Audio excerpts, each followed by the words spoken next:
বাংলায় এই ধরনের কথাগুলোকে প্রায়ই বলতে শোনা যায়। তো এই ধরনের কথাগুলোকে কিভাবে ইংলিশে বলবে সেটা দেখে নাও।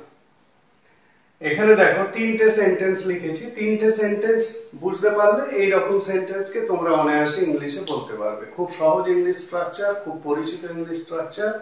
দেখে নাও, এটা তোমাকে পারতেই হবে, এটা ওদেরকে পারতেই হবে, এটা আমাকে পারতেই হবে। এই যে পারা, এই ক্রিয়াটার উপর একটা জোর দিয়ে বলা হচ্ছে। তো এইরকম একটা জোর যখন পড়ছে পারা এই শব্দটা, এই ভাবটার উপরে, তখন সেটাকে ইংলিশে বলতে গিয়ে একটা কনফিউশন তৈরি হতেই পারে যে ঠিক এটাকে কিভাবে আনবো।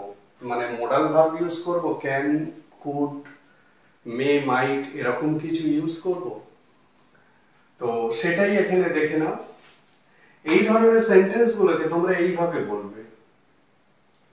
প্রথমে সাবজেক্ট যেরকম বসে, তারপরে হ্যাভ, হ্যাভ বা has, have or has.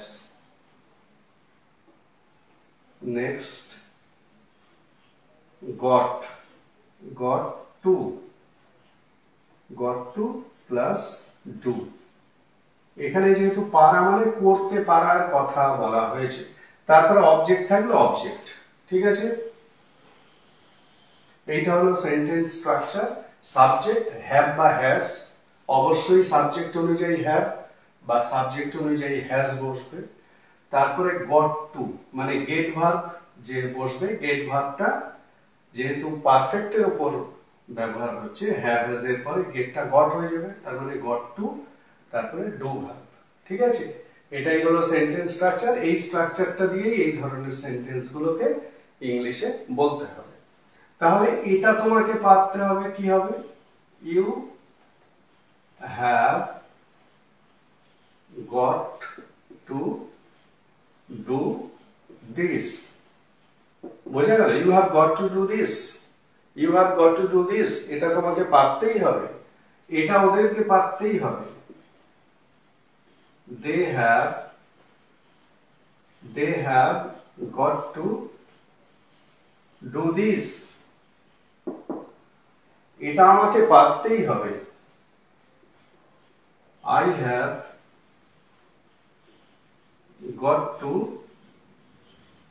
do this। বোঝা গেল? তাহলে এই সুন্দর সেন্টেন্স গুলো ইংলিশে বলতে চাইলে কি করতে হবে? তোমাদের এই স্ট্রাকচারটা ফলো করতে হবে। এই স্ট্রাকচারটা ফলো করে এই পারতেই হবে এই ধরনের বাংলা এক্সপ্রেশনকে ইংলিশে এইভাবে বলতে হবে।